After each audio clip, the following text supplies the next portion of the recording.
فجرا جئت بعد. بسم الله الرحمن الرحيم. سبحان الذي أسرى بعبده ليلا من المسجد الحرام إلى المسجد الأقصى الذي باركنا حوله لنريه من آياتنا إنه هو السميع البصير. صدق الله مولانا العظيم وصدق رسوله النبي الكريم ونحن على ذلك لمن الشاهدين والشاكرين والحمد لله رب العالمين. آج کی رات کو شب معراج کہتے ہیں۔ شب معراج کا مطلب کیا ہے؟ سب سے پہلے اس کے مطلب کو جانتے ہیں اور پھر اس رات کے بارے میں کچھ مختصر سی تفصیل آپ حضرات کے سامنے عرض کرتا ہوں۔ شب عربی زبان میں رات کو کہتے ہیں اور معراج اس سفر کو کہتے ہیں جو پیارے نبی صلی اللہ علیہ وسلم کو اس رات میں نصیب ہوا جب اللہ رب العزت نے آپ صلی اللہ علیہ وسلم کو اپنی ملاقات کے لیے اپنے پاس بلایا۔ اس مناسبت سے اس رات کو شب معراج کہتے ہیں۔ سب سے پہلے یہ بات جان لینا ضروری ہے کہ آپ صلی اللہ علیہ وسلم کا جو معراج کا سفر تھا اس کے دو اسٹیپس ہیں۔ پہلا اسٹیپ جو ہے وہ زمینی سفر ہے جو آپ کا مسجد حرام سے مسجد اقصیٰ تک تھا، اور دوسرا اسٹیپ جو ہے وہ آسمانی سفر ہے جو مسجد اقصیٰ سے لے کے آپ کا عرش معلیٰ تک تھا جو آسمانی سفر ہے پر مشتمل تھا۔ پہلے سفر کو جو زمینی سفر ہے اس کو عربی زبان میں اسرا کہتے ہیں، اور دوسرا سفر جو آسمانی سفر ہے جو مسجد اقصیٰ سے سدرۃ المنتہا کے راستے سے گزرتے ہوئے عرش معلیٰ تک تھا اس کو معراج کہتے ہیں۔ قرآن مجید میں آپ کے سفر کا جو پہلا مرحلہ ہے اسرا، اس کا تذکرہ ہے، اور جو دوسرا مرحلہ ہے معراج اس کا ذکر جو ہے وہ صحیح احادیث مبارکہ میں پیارے نبی صلی اللہ علیہ وسلم سے منقول ہے۔ قرآن مجید میں اللہ رب العزت نے فرمایا کہ سبحان الذی اسری بعبدہ لیلا من المسجد الحرام، پاک ہے وہ ذات جس نے اپنے بندے کو رات کے مختصر سے حصے میں سفر کرایا مسجد حرام سے مسجد اقصیٰ تک، الذی بارکنا حولہ، وہ مسجد اقصیٰ جس کے ارد گرد ہم نے برکتیں رکھی ہیں، لنریہ من آیاتنا، تاکہ ہم لوگوں کو اپنی نشانیاں دکھائیں، انہ هو السمیع البصیر، بے شک اللہ رب العزت سننے والے ہیں اور دیکھنے والے ہیں۔ مسجد اقصیٰ کے لیے جو بارکنا حولہ کا لفظ مستعمل فرمایا کہ ہم نے مسجد اقصیٰ کے ارد گرد برکت رکھی ہے، اس سے مراد دنیاوی برکت بھی ہے اور اخروی برکت بھی ہے۔ اخروی برکت یہ ہے کہ یہاں جو ہے یہ سابق انبیاء کا قبلہ تھا مسجد اقصیٰ بیت المقدس، اور اس کے ساتھ ساتھ یہاں کافی انبیاء مدفون بھی ہیں، اور دنیاوی برکت سے مراد یہ ہے کہ یہاں مختلف قسم کی نہریں چشمے جو ہے وہ بہہ رہی ہے، گویا کہ دنیاوی رزق و سامان کی میسر ایک وافر مقدار یہاں میسر ہے۔ اس سے پہلے اب یہ بات جان لینا ضروری ہے کہ معراج سے پہلے اللہ رب العزت نے پیارے نبی صلی اللہ علیہ وسلم پہ صرف دو نمازیں فرض کی تھی، ایک فجر کی نماز اور دوسری مغرب کی نماز، اور معراج کے سفر کے بعد پھر پیارے نبی صلی اللہ علیہ وسلم پر 5 نمازیں فرض ہوئی جو ابتدا میں 50 نمازیں تھی، اور پھر کم ہوتے ہوئے اللہ رب العزت نے اس کو 5 نمازوں تک محدود رکھا۔ اس سفر کا پس منظر یہ ہے کہ جب پیارے نبی صلی اللہ علیہ وسلم کی عمر 51 سال 8 مہینے اور 20 دن ہوئی تو ایک رات آپ جو ہے وہ حضرت ام ہانی رضی اللہ عنہ جو ابو طالب کی بیٹی تھی اور حضرت علی المرتضیٰ رضی اللہ عنہ کی بہن تھی اور پیارے نبی صلی اللہ علیہ وسلم کی چچا زاد بہن تھی، آپ مسجد حرام میں مغرب کی نماز پڑھنے سے فارغ ہونے کے بعد آپ ان کے گھر تشریف لائے، اور جب آپ تشریف لائے تو پھر کچھ وقت بعد آپ آرام فرمائے اور آپ سو گئے۔ آپ جب لیٹ گئے تو رات کا کچھ وقت گزرنے کے بعد حضرت جبرائیل علیہ السلام کچھ فرشتوں کی میت میں آپ کے پاس تشریف لائے،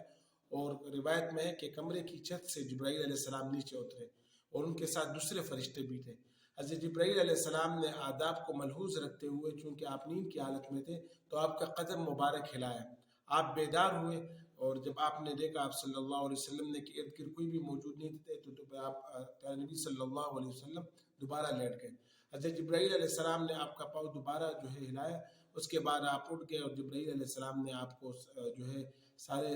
واقعے کی تفصیل بتائی کہ آپ کو اللہ رب العزت نے اپنے دربار میں بلایا ہے۔ پھر حضرت جبرائیل علیہ السلام پیارے نبی صلی اللہ علیہ وسلم کو لے کر بیت اللہ میں حتیم کے پاس تشریف لائے، اور حتیم کے مقام پہ آپ کا شق صدر ہوا۔ شق صدر جو ہے یہ پیارے نبی صلی اللہ علیہ وسلم کو ساتھ زندگی میں 4 دفعہ آپ کے ساتھ یہ واقعہ پیش آیا۔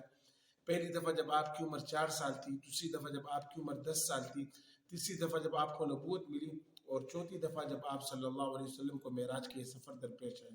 شق صدر کی حقیقت یہ ہے کہ حضرت جبرائیل علیہ السلام نے آپ کا سینہ مبارک کھول کے آپ کا دل مبارک جو ہے وہ باہر نکالا اور اس کو سونے کے ایک پلیٹ میں رکھ کے جنت کے پانی سے دھویا، اور اس کے بعد پھر دوبارہ اس کی پیکنگ کی۔ تو یہ شق صدر کے بعد پھر پیارے نبی صلی اللہ علیہ وسلم کو حضرت جبرائیل علیہ السلام اور حضرت میکائیل علیہ السلام فرشتوں کی میت میں ایک براق پر سوار کر کے روانہ ہوئے۔ مسجد اقصیٰ تک آپ کا سفر جاری رہا۔ اس سفر کے دوران 4 ابتدائی سٹیج میں 4 مختلف مراحل پہ پیارے نبی صلی اللہ علیہ وسلم کو حضرت جبرائیل علیہ السلام نے 2 رکعت نفل کی ادائیگی کے بارے میں فرمایا۔ پہلے مقام پہ جہاں 2 رکعت نماز آپ نے ادا کی، تو اس مقام پہ جبرائیل علیہ السلام نے تعارف کرتے ہوئے فرمایا کہ یہ یثرب ہے، جہاں کھجوروں کے درخت لگے ہوئے، اور آپ کو ایک دن آپ یہاں ہجرت کریں گے۔ اس کے بعد دوسری جس مقام پہ آپ نے 2 رکعت نفل نماز ادا کی، تو حضرت جبرائیل علیہ السلام نے فرمایا کہ یہ وادی سینہ ہے۔ اس مقام پر حضرت جبرائیل علیہ السلام نے فرمایا کہ آپ پیارے نبی صلی اللہ علیہ وسلم کو یہ بات بتائی کہ حضرت موسیٰ علیہ السلام کے ساتھ اللہ رب العزت اس مقام پہ ہم کلام ہوئے تھے۔ اس کے بعد تیسرے مقام پر ایک سفید زمین تھی جس پہ آپ نے 2 رکعت نماز پڑھی۔ حضرت جبرائیل علیہ السلام نے آپ کو فرمایا کہ یہ جو ہے مقام مدین ہے، جو حضرت شعیب علیہ السلام کی رہنے کی جگہ تھی۔ اس کے بعد چوتھے مقام پر جہاں آپ نے 2 رکعت نماز پڑھی تو وہ بیت اللحم کا مقام تھا۔ حضرت جبرائیل علیہ السلام نے آپ کو تعارف کرواتے ہوئے فرمایا کہ اس مقام پہ حضرت عیسیٰ علیہ السلام کی پیدائش ہوئی تھی۔ پھر اس زمینی سفر میں مختلف مقامات پہ پیارے نبی صلی اللہ علیہ وسلم کو عالم برزخ کی کچھ نشانیاں، کچھ مقامات اور کچھ منازل اور کچھ مراحل دکھائے گئے۔ جیسے روایت میں آتا ہے کہ ایک جگہ آپ کو کچھ لوگ دکھائے گئے کہ جن کے بڑے بڑے ناخن تھے، اور ان ناخنوں کے ذریعے اپنے چہروں سے جو ہے وہ گوشت اور اپنی کال جو ہے اس کو کھینچ رہے تھے۔ پیارے نبی صلی اللہ علیہ وسلم کو حضرت جبرائیل علیہ السلام نے فرمایا کہ یہ وہ لوگ ہیں جو دنیا میں غیبت کرتے ہیں، ان کا انجام یہی ہوگا برزخ میں آتے ہوئے کہ وہ جو ہے اپنے ہاتھوں سے، اپنی انگلیوں سے، اپنے ناخنوں سے اپنے چہروں کے گوشت جو اس کو کاٹ رہے ہوں گے۔ اس کے بعد آگے چلتے ہوئے ایک دوسری جگہ کچھ لوگ آپ کو دکھائے گئے کہ جن کے سروں کو بڑے بڑے پتھروں سے کچلا جا رہا تھا۔ آپ صلی اللہ علیہ وسلم کو یہ بات جبرائیل علیہ السلام نے بتائی کہ یہ وہ لوگ ہیں جو دنیا میں نماز نہیں پڑھتے ہیں، ان کی یہ حالت ہوگی۔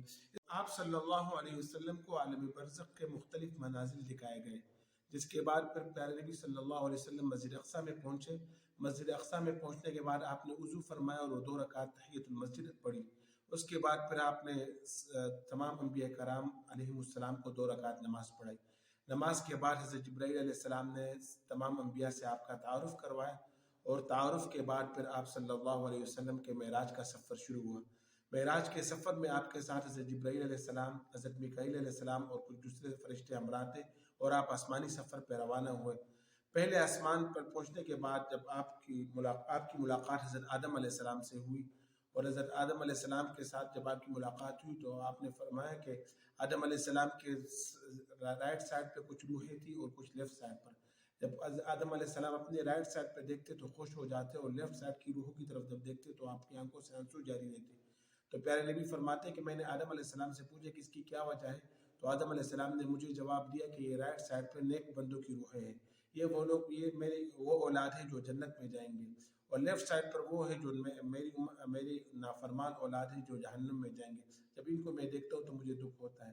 پھر پیارے نبی صلی اللہ علیہ وسلم آگے چلتے ہوئے دوسرے آسمان پر پہنچے۔ دوسرے آسمان پر آپ کی ملاقات حضرت عیسیٰ علیہ السلام اور حضرت یحییٰ علیہ السلام سے ہوئی۔ ان دونوں نے آپ کو سلام کیا، اور پھر آپ کا سفر جاری رہا۔ تیسرے آسمان پر آپ کی ملاقات جو ہے حضرت یوسف علیہ السلام سے ہوئی، اور حضرت یوسف علیہ السلام سے ملاقات کے بعد پیارے نبی صلی اللہ علیہ وسلم فرماتے کہ یوسف علیہ السلام کا ایک عجیب حسن تھا، اللہ پاک نے ان کو ایک عجیب حسن سے نوازا تھا۔ پھر چوتھے آسمان پر آپ کی ملاقات حضرت ادریس علیہ السلام سے ہوئی۔ پانچویں آسمان پر آپ کی ملاقات حضرت ہارون علیہ السلام سے۔ چھٹے آسمان پر آپ کی ملاقات حضرت موسیٰ علیہ السلام سے ہوئی، اور پھر 7ویں آسمان پر آپ کی ملاقات حضرت ابراہیم علیہ السلام سے ہوئی۔ جب آپ 7ویں آسمان پر پہنچے تو 7ویں آسمان پر بیت المعمور ہے جو فرشتوں کا قبلہ ہے۔ جس طرح زمین پہ بیت اللہ انسانوں کا قبلہ ہے، تو آسمان پہ بیت المعمور فرشتوں کا قبلہ ہے، اور بیت المعمور بالکل بیت اللہ کے سیٹ میں ہے۔ اس کو اس طرح سمجھتے سکتے ہیں کہ اگر بیت المعمور کو نیچے زمین پہ لایا جائے تو بالکل یہ بیت اللہ کی چھت کے اوپر ہوگا۔ وہاں اس بیت المعمور کے ساتھ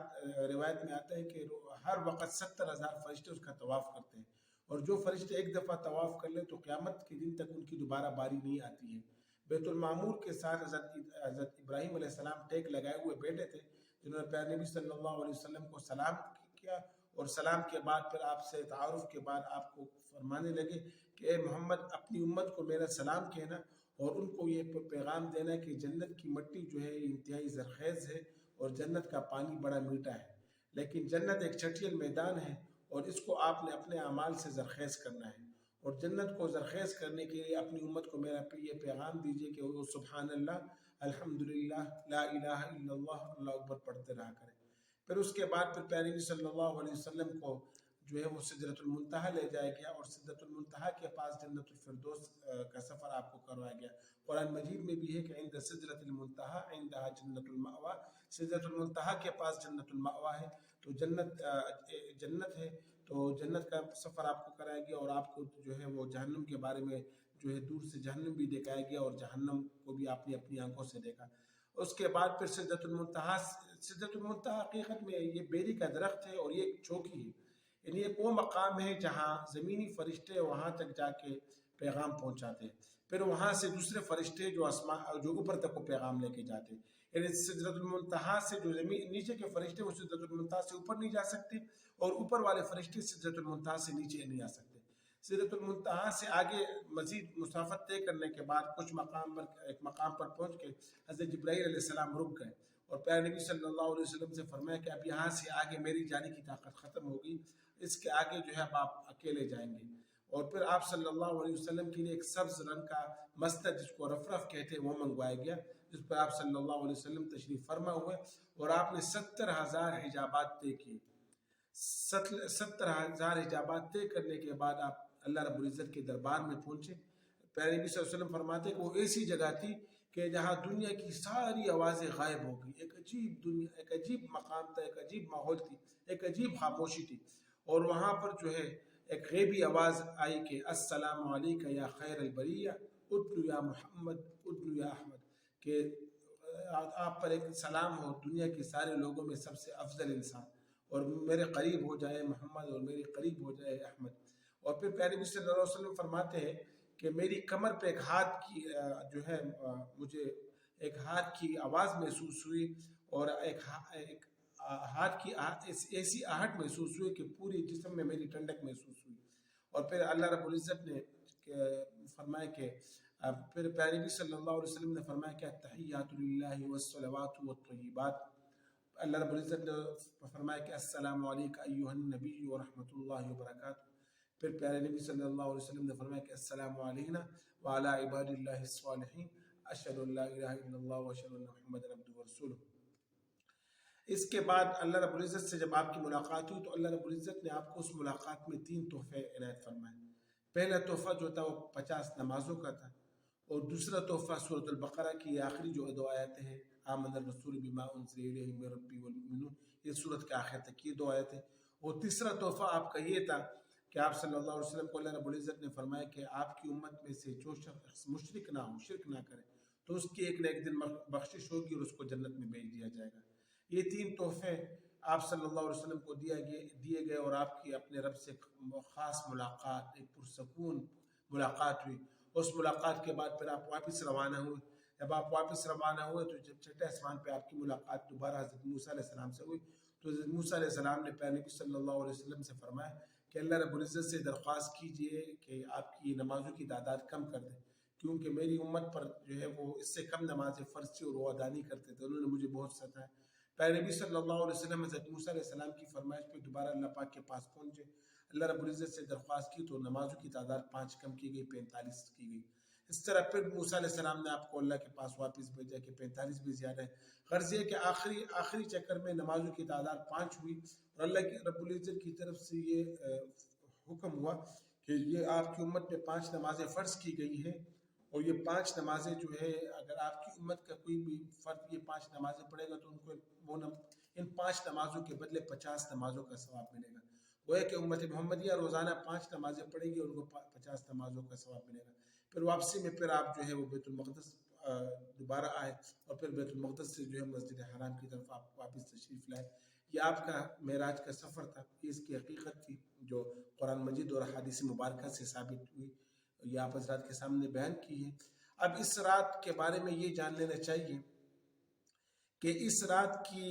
اتنی اہمیت اور فضیلت ضرور ہے کہ اس رات میں اللہ رب العزت نے پیارے نبی صلی اللہ علیہ وسلم کو معراج کا سفر کروایا اور آپ کو نماز جیسی ایک عظیم عبادت تحفے میں دی. اس کے علاوہ اس رات کی کوئی مزید کوئی فضیلت کسی یعنی کہ اس رات میں کوئی خاص عبادت کی جائے اس طرح کوئی فضیلت کسی حدیث سے ثابت نہیں ہے، نہ قرآن مجید کی کسی آیت سے ثابت ہے. اور اسی طرح اس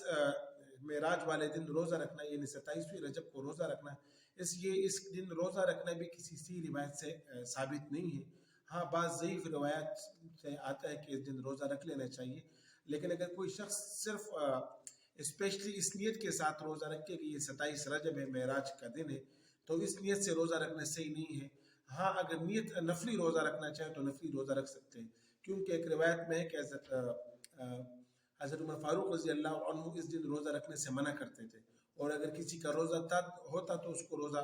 توڑواتے تھے کہ اس دن پیارے نبی صلی اللہ علیہ وسلم سے روزہ ثابت نہیں ہے. آپ معراج کی جو حقیقت قرآن مجید اور صحیح احادیث مبارکہ سے ثابت ہے یہ آپ حضرات کے سامنے بیان کر دی گئی ہے. اس سفر سے جو ہمیں اسپیشلی میسج ملتا ہے وہ نماز کی اہمیت ہے کہ نماز اتنی اہم عبادت ہے کہ اس عبادت کے لیے اللہ رب العزت نے پیارے نبی صلی اللہ علیہ وسلم کو عرش معلیٰ پر بلا کر ایک خصوصی تحفے کے طور پر عنایت کیا گیا تھا. اور آپ صلی اللہ علیہ وسلم نے فرمایا کہ قرۃ عینی فی الصلاۃ، میری آنکھوں کی ٹھنڈک نماز ہے. یہ آج کا اسپیشلی میسج تھا معراج کے حوالے سے جو آپ حضرات کو دیا گیا. آپ سب سے درخواست ہے کہ اس چینل کو سبسکرائب کریں اور بیل آئیکن کو پریس کریں تاکہ ہر وقت آپ لوگوں کو دینی معلومات کے حوالے سے ویڈیوز ملتی رہیں. اللہ پاک ہم سب کو عمل کی توفیق دے. وآخر دعوانا الحمدللہ رب العالمین.